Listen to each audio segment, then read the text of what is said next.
And I learned at 7 years old that the majority is not always right. And we need to tell our young people that even though the majority are doing bad things, even though the majority is sagging their pants, and even though the majority may not be making good grades in school, they are not right. We need to get these fellows over here who truly have the right hand up, who are truly doing the right things, who are truly following the instruction of their parents, who are truly respecting girls, who are truly doing good grades in school. We need to get them to understand that even though they are not in the majority, they are doing the right thing. You understand that? Give that a clap, my friends. Because there are too many messages that tell our young men, our young boys, to act a certain way. And too many of our young boys are ending up in bad things. And so we as parents, we as community leaders, we as concerned citizens, we gotta support these people right here, because we don't want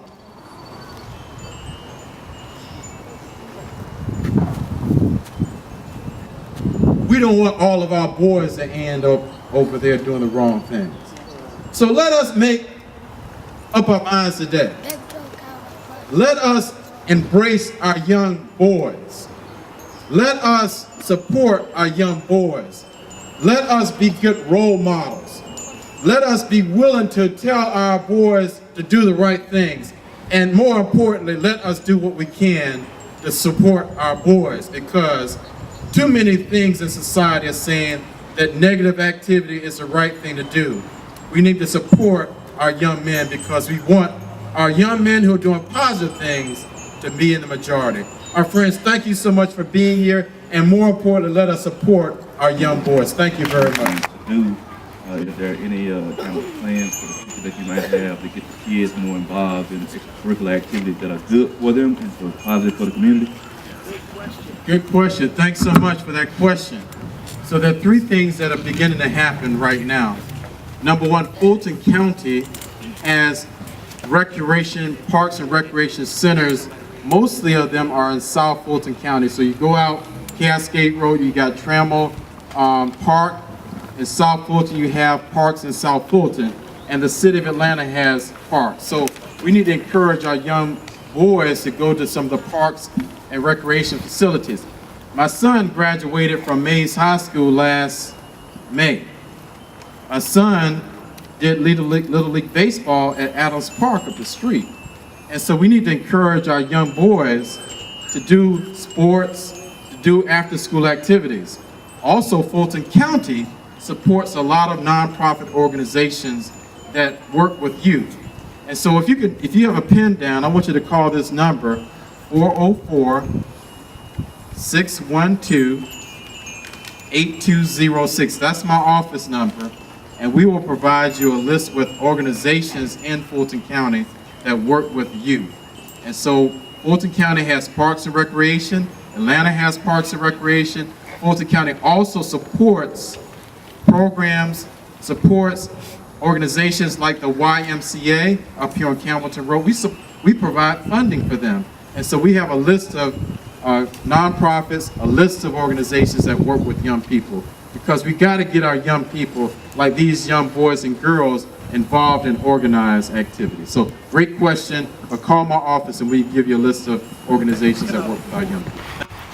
Go that far down. I know it's right down the street here, almost right there in front of there, for the library.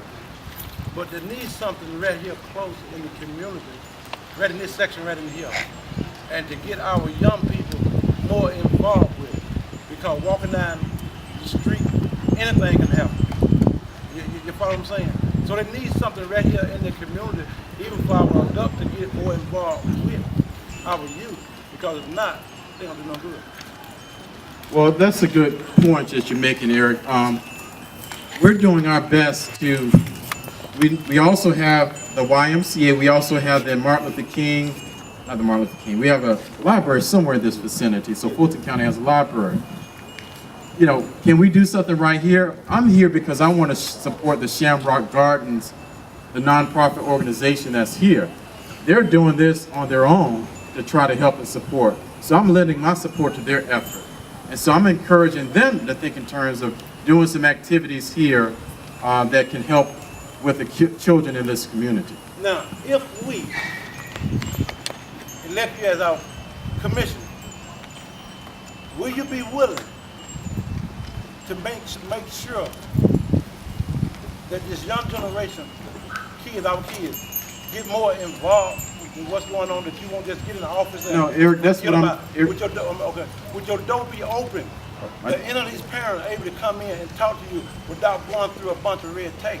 Sure, I gave you my office number. Okay, but a lot of times, I'm not trying to make you look bad. A lot of times, our city officials get in the office and they forget about us and tell you, I'm going to do this, I'm going to do that. But after they got in the office, you don't hear nothing else from them, you don't see them no more. Will you be willing even to work or to come out in the community to see what's going on? Well, I go out to the community all along. I hear you loud and clear, Eric. There's a school called the Fulton Leadership Academy that's in East Point, maybe about 10 miles from here. I adopted the entire 9th grade class of that school. We provide leadership training. These are 9th graders on a twice-a-month basis. And I offered to take 62 kids. And of the 62 kids who are in the 9th grade of this school, 35 of them volunteered, and I'm taking them to Mexico for 2 weeks.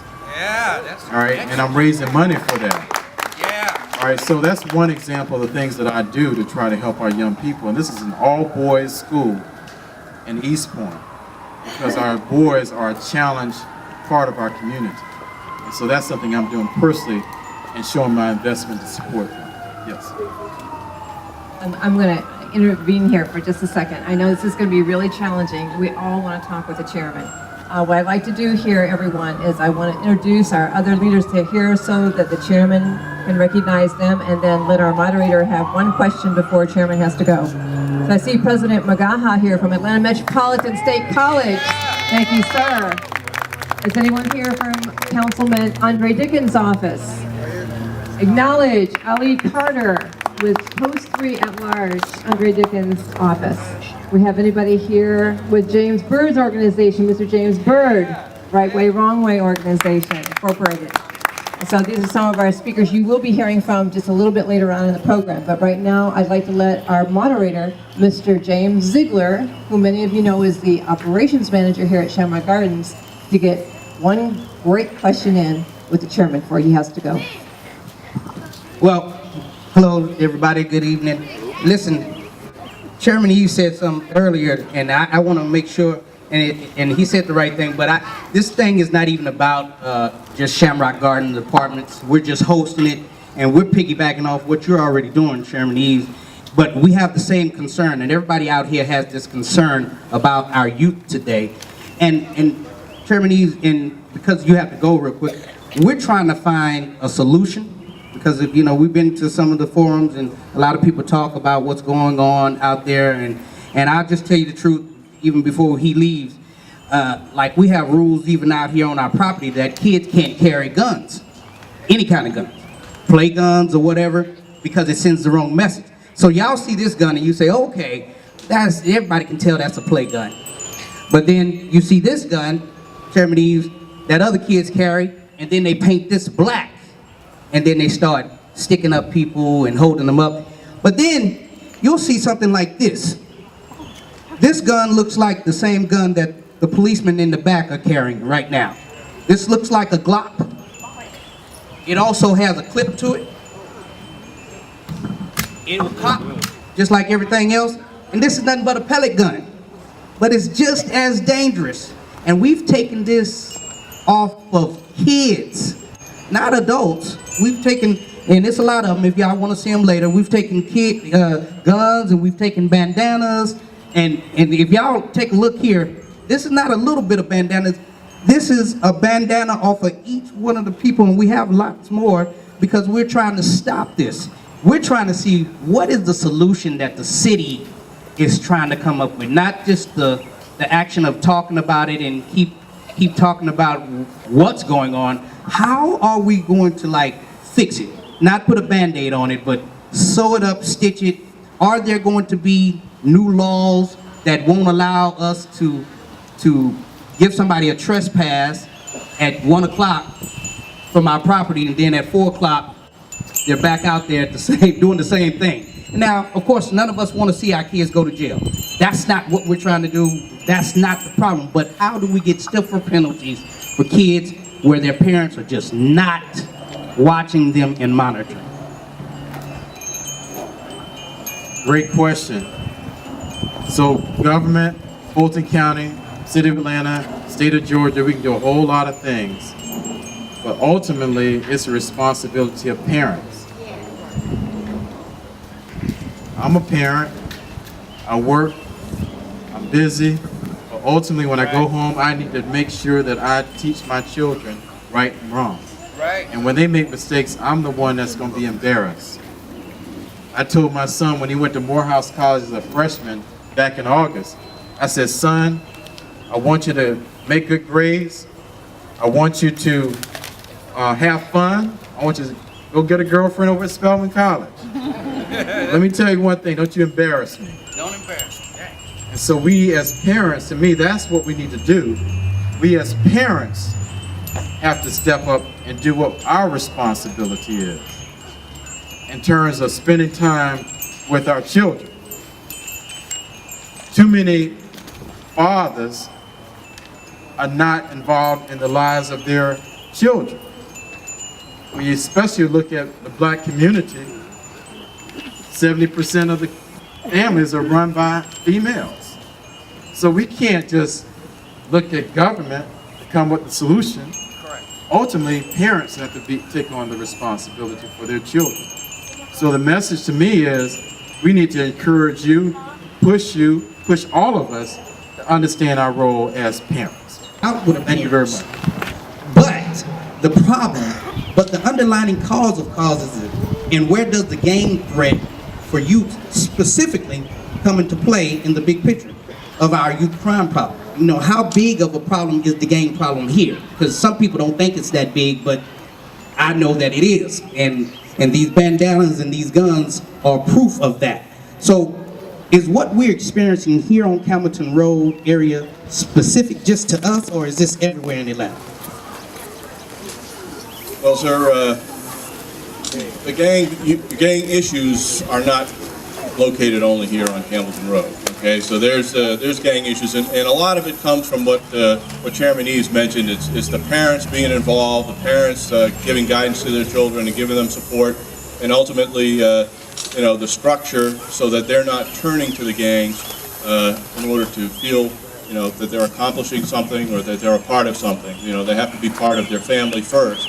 And so the bottom line is, the parents have to be there for the children, and ultimately the children need to listen to their parents, that type of thing. So it goes both ways. In the COPS unit, at this point, we're trying to reach out into the schools and trying to work with the kids and trying to, or establishing a program where the officers will be mentors to some of the children that may be having a little bit of difficulty, because we don't want to arrest children unnecessarily. We don't want to create that, and we really want to give them every chance to be successful and help them be successful, as Chairman Eaves said. So we've started a program called Operation 180. It's starting in the New Carver cluster and at Crim High School and some of the schools in that cluster. So that's something that's just in its infancy, and I'm sure it'll get a lot bigger here as we move into September and the new school year next year. But we're working at that. Ultimately, we want to help the children to be successful. So, in terms of the gang problem, it can really, the best help is for neighbors and for parents and for people to be supportive of the child and to encourage them to do the right things and make them accountable for those things.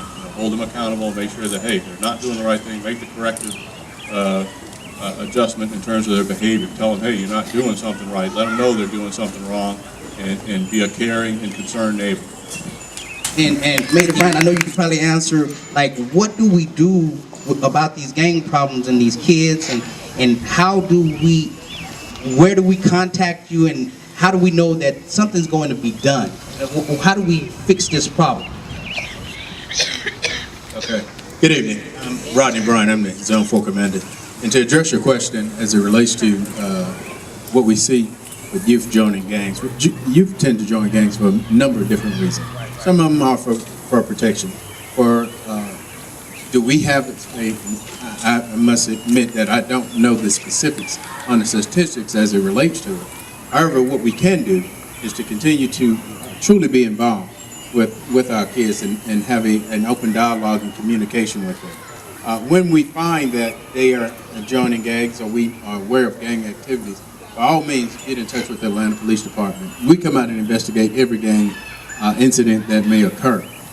Quite often, I was just talking to a officer earlier as it relates to a gang issue, and they were talking about the different things, the different bandanas, the different dyes in the hair, the different clothes that they attire that these kids were wearing.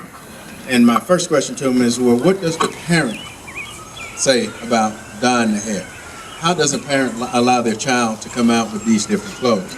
But if you don't know, we will come out and educate you on these different things. We have initiatives where our gang officers go into the schools and try and educate the teachers. But we will be glad to come out to communities as well and educate them on what they need to look for as it relates to gang activity.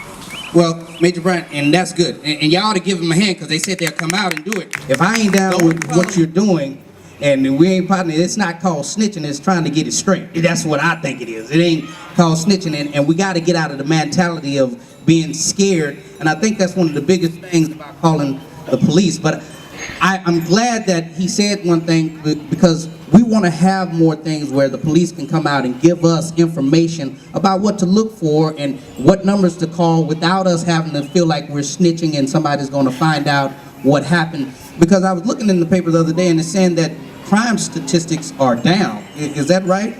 That is correct. Well, it's saying it's down, but gangs are getting worse. And I saw 3 different things in there about the gangs getting worse. And I don't know do you think crime is going to go up?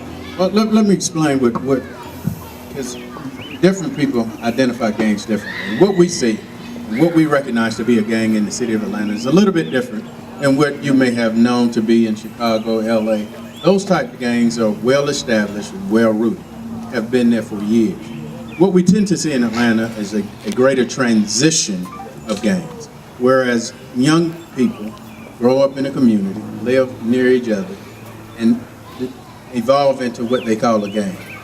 Well, the problem what we'll see is that same group will change names next week, and now they're a whole nother gang.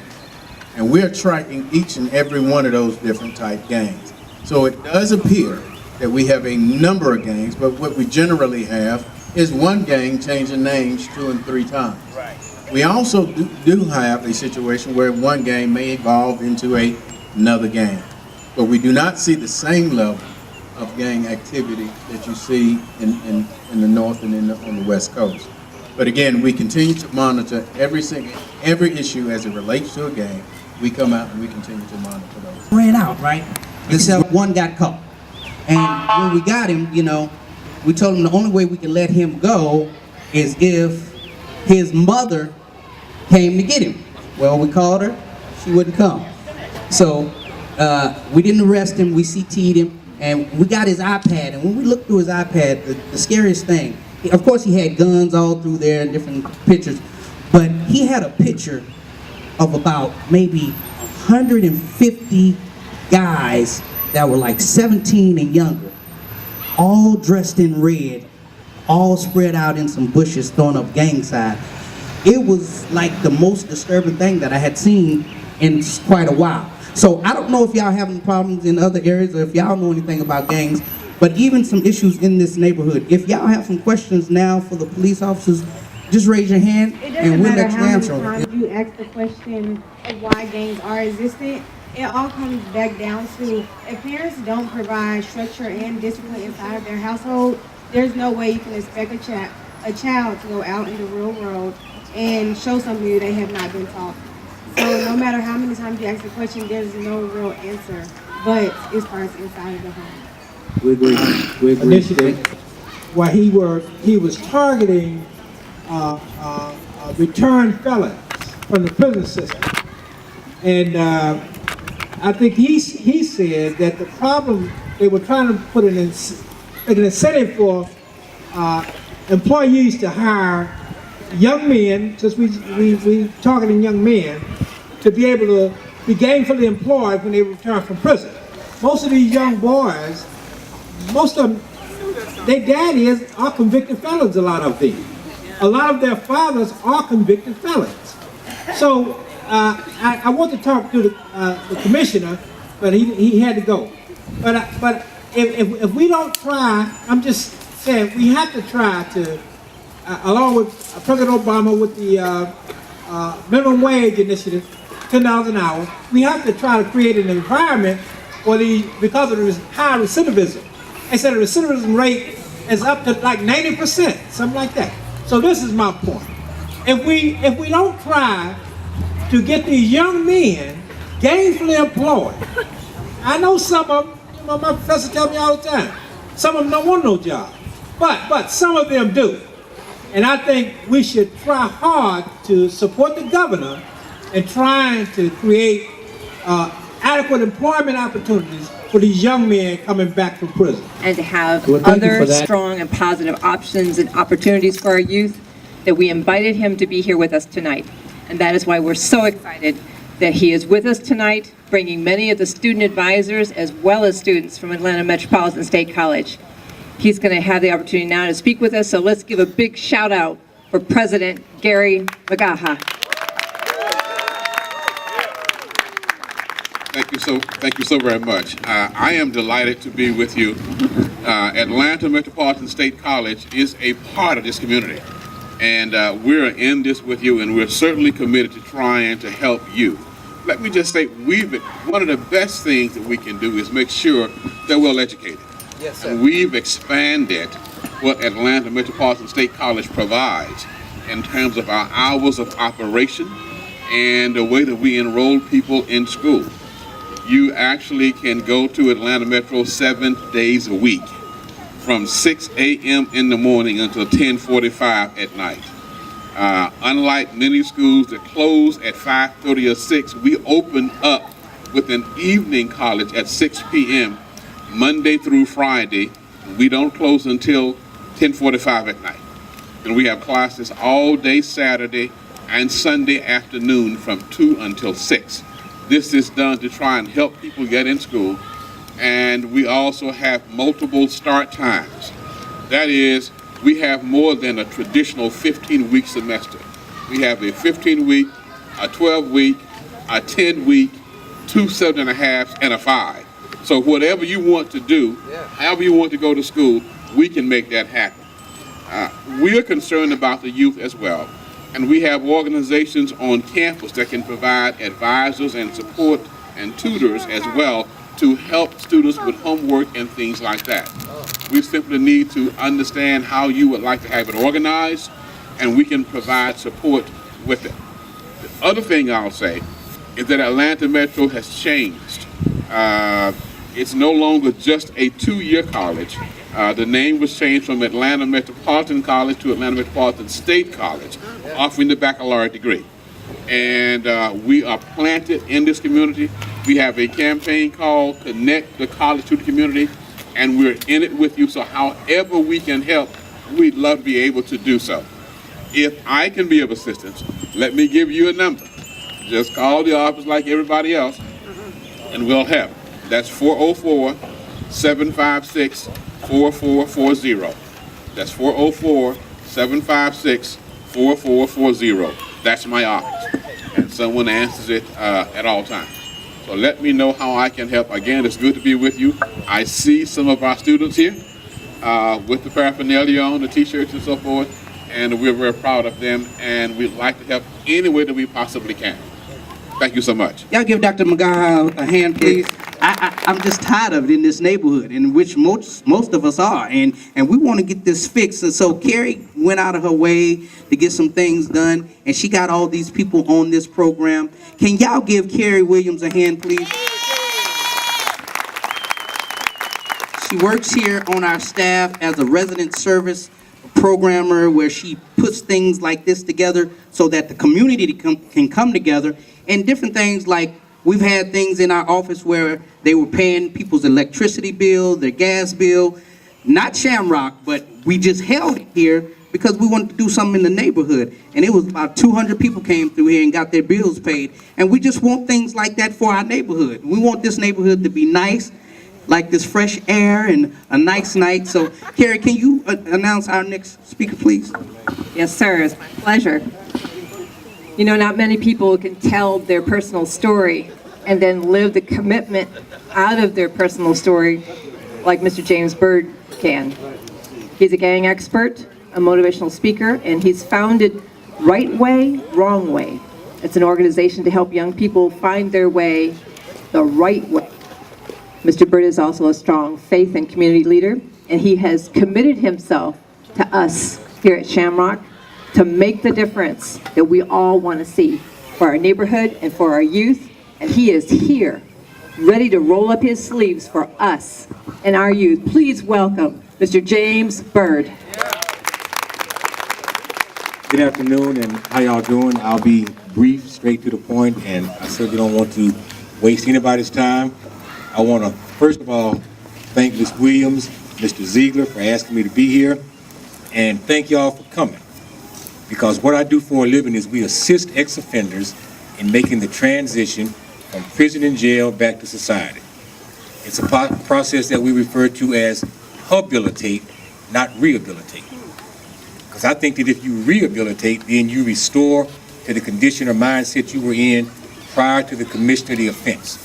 But to habilitate is to make fit for functioning in society, and that's what we do. I've actually got some of the guys who are in my program that are here right now. Y'all raise your hand over there. They've been through the system, been able to get them out, but what we have to concentrate on is the youth. Because if we don't target our youth, then they represent our future, and without a future, then there's no more of us. When I first was contacted by Ms. Williams and I met Mr. Ziegler, my question to him was, is this one of them feel-good meetings? Because you've all been to them where everybody come, and everybody talks a good game, and nothing gets done. So I asked him, I said, are you prepared to put a Band-Aid on a cut that needs stitches, or are you really prepared to sew the cut up? And based upon what I see here today, that they have made the commitment to sew it up. But it can't be done without the input and the assistance of the parents. Y'all have got to understand that you've got to reach these young African-American boys now. I work in the system. What I see every day is tomorrow morning, Fulton County Juvenile Court will be a bunch of young, single mothers trying to save their sons. The system is a monster. Now, how can I say that? I want y'all to think about these numbers and listen to me carefully. Think about 7,326 days. Think about 241 months. Think about 1,081 weeks, 10,417,800 minutes, and over 6 billion seconds. Because that's how long I was a prisoner at Louisiana State Penitentiary at Angola. That's 20 years and 16 days. I grew up Southwest Atlanta. Some of you all may know me as Jimmy Byrd, first black quarterback at Southwest High School. Back in the day, I could play. That's when I had hair. Them changed a little bit. But my point is this, that you have got to get involved in the lives of these youth because the system is swallowing us up. This is not personal about me because I've truly been blessed with my church, Salem Bible Church, the support of my pastors, Jasper Williams, Pastor Joe. They took a vested interest in me. I've been out of prison 10 years now. I ain't going back. Okay?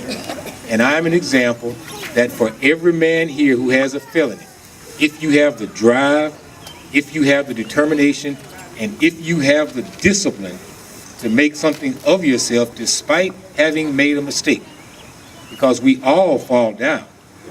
But the point is, are you going to get back up?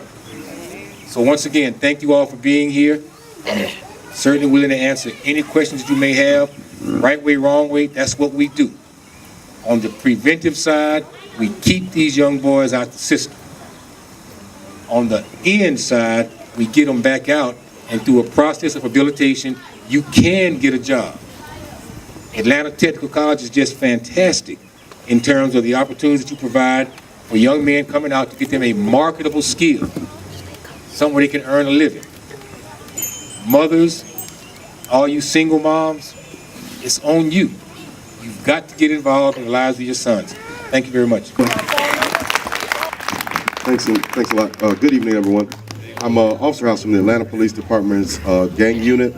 The gang unit is responsible for tracking, monitoring, deterring, preventing gang violence and actions and all that kind of stuff in this community and in every other community in the city.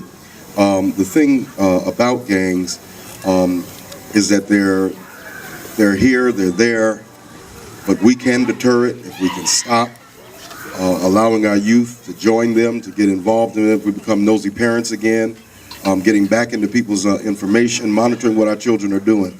I won't blame it on rap music. I won't blame it on the community you grow up in. It's a choice, and we've got to change the way that they're making the choices and the decisions that they're making. In this pamphlet that I have here, I'll actually pass these out if you'd like one. We created a pamphlet that goes through, tells you why children join gangs, some of the signs to look for if you wanted to know if they're in a gang. We have plenty of those that we can pass out. I'll be standing here to the side if you have any specific gang questions. If you have some in a second, I'll answer those questions. If it's an ongoing investigation or something that's happening, I won't be able to answer those questions. But if there's anything else that we can help you with, all of our information is listed here, and as I said, I'll be standing right here to the side. Thank you. Ms. Williams invited me out today. I missed my ice cream to be out here, so it was worth it. Now, one thing, I'm an ex-felon, and I didn't let it hold me back as well. But I did have a family that really supported me when I got out, because a lot of these things, like this gentleman right here with the gangs, didn't exist. My brother, he went to college, he became a police officer. And so one of the things about me growing up in a poor neighborhood, being an African-American male, is that we only heard bad things about the police. Then we hear things now about the prison industrial complex. And so through my brother, I was able to realize firsthand that police are good people, decent people, but it generally seems like the ones that we find out about in the community is like the one bad apple that keeps coming around, and we don't feel good about going to police about anything. So is there anything that you can do as police officers to make yourself more personally available to be in an outreach with the kids so they know that there's really good police officers out there like you? We actually do have several programs through the police department, and then there are other agencies that we partner with. In the police department, we have the Police Athletic League. We also have the Explorers and the Cadets program that we, the gang unit, partner with most times. That when we find somebody in the neighborhood who we can try to deter, pull them out of what they're in, then what we do is we'll get them with those two units. If not in that case, then some of the officers actually teach what's called the Gang Resistance and Education class inside of the Atlanta Public Schools. And so the officers on their time go inside the school, take a block of instruction, and teach the great classes. And in those great classes, it's about decision making, choosing the right friends.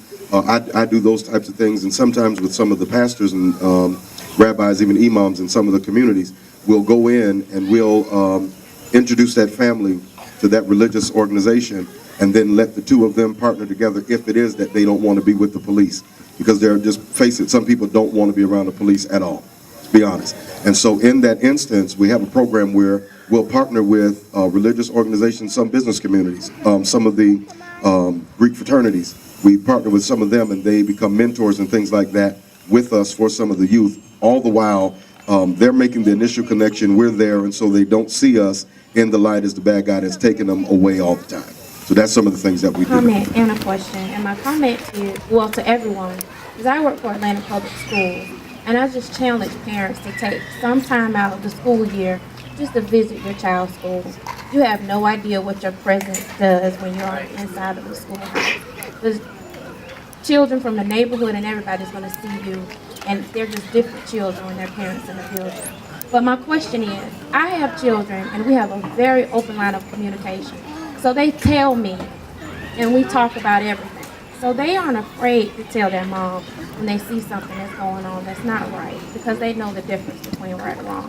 But what can we do as parents and overseers and people in the neighborhood to help heal the snitches get stitches?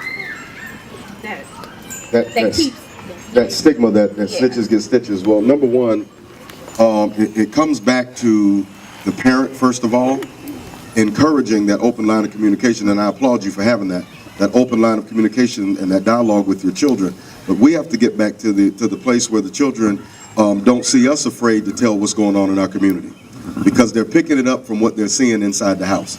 And so if they think first and foremost that if we tell this is going to happen, somebody's got to take the stand, and even in our homes say, you know what, I don't want the shooting around the house, I don't want all that kind of stuff. So we've got to tell the first role model that they're going to have is going to come from behind that door where they live.